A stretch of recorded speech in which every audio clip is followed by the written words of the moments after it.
Welcome back to another session. Today we are going to cover the detail panel, the crop panel and the lens correction panel. So first option in the detail panel is the sharpening. So if you can see the eyes, once you add or remove sharpening from the overall picture, but you can see the eyes are getting popped up. So before here which are not sharp, now it is looking sharp as well. Same thing, you can control the radius. I generally don't change the radius, but you can change the radius of the sharpening and also how much detail you want that in the eye. So generally these options are available if you want to do some masking or something, but I'll not go to this section because these are not that important. I will come to noise reduction, which is an important topic. So if you have clicked the image in the night, you can always see noise or digital noise in your images, which you can reduce by adding noise.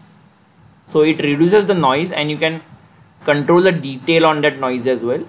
Control the noise, right?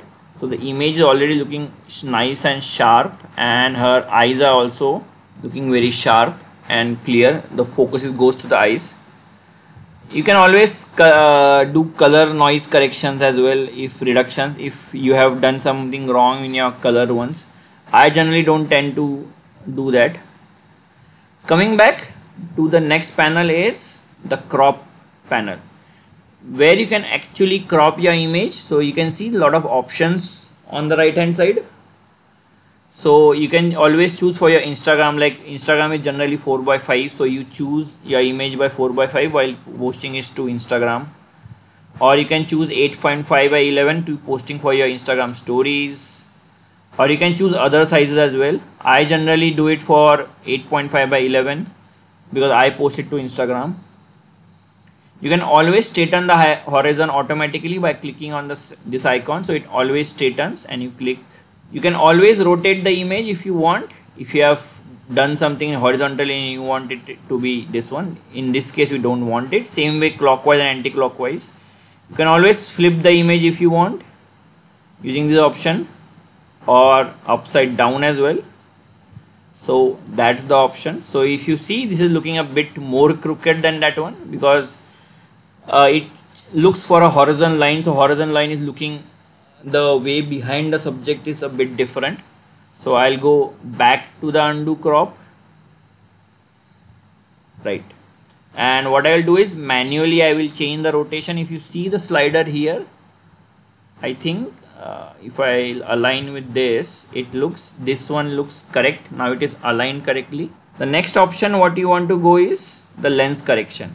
So generally the camera what you choose, you can choose the lens correction. In this case, it calibrates your complete image using that camera and that lens. So presently my camera is a new camera which is not been configured over here, so it is not able to choose it here, but you can always choose the camera manually. So rather than built-in, my camera you can always choose. So my camera is a Nikon. So if you see, it already correctly chose my lens for profile. It already corrected my profile according to that camera. So if you see, if I close, see the image has completely gone bright. So this is the first setting what I do before I start my editing. So always choose your lens correction and then do rest of your editing. I will quickly cover the geometry panel as well. So geometry panel is basically used in most of the landscape photos, which you can cover in the next topic, but I'll quickly go through this. You can always change the distortion of your image, like it pops up if the perspective what you have taken the image, like if you see here, it looks like going under, or if you go like that.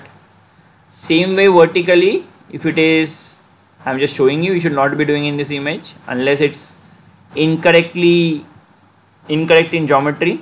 Same way for horizontal ones, but I think in these images you don't need, but I'm just trying to show as part of the learning process. You can always change the slider to understand the aspect, like it is bringing, stretching it or on stretching it. For this one we don't need that.